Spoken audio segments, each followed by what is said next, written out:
Here we have verse 43 of the 13th chapter, Gospel of Matthew. Jesus is wrapping up his discussion of the parable of the poisonous wheat that was sowed alongside the good wheat. And of course, he's indicated that the bad wheat, the poisonous, is going to be rooted out at the end, not prematurely, lest the good wheat be damaged in the process, but at the end there's a great final separation. He seems to be talking about the church here, and of course he's making the point that within the church you're going to have not only voices that are faithful to Christ, but those that are definitely an impediment to the truth of Christ.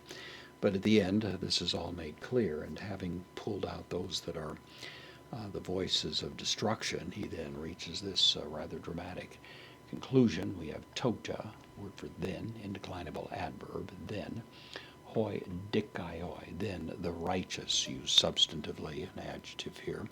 So the righteous people, the righteous men, the righteous ones, then the righteous eklampsusen. The root of this is lamp right there, which of course is related to our word lamp. Lampo is the fundamental verb, to shine, as a lamp does. This is to shine out, ek lampo. This is the third person plural, future active indicative. So then the righteous ones will shine out.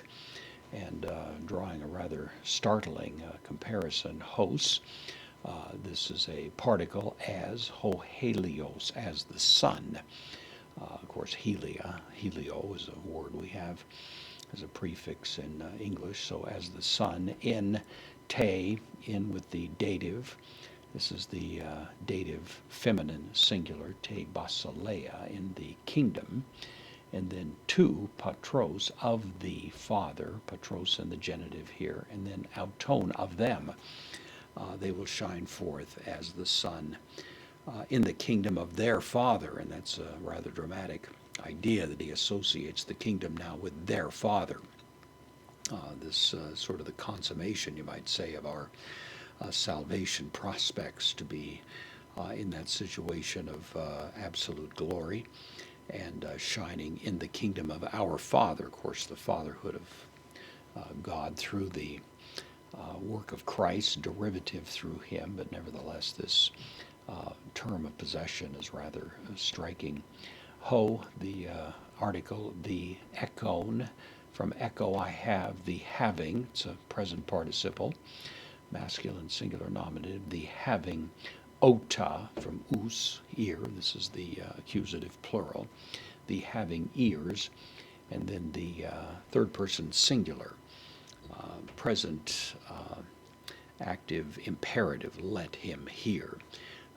Customarily, Jesus will attach that, of course, at the end of his parables, and in this case he attaches it at the end of his interpretation of a parable, explaining the significance of what he's taught in that parable.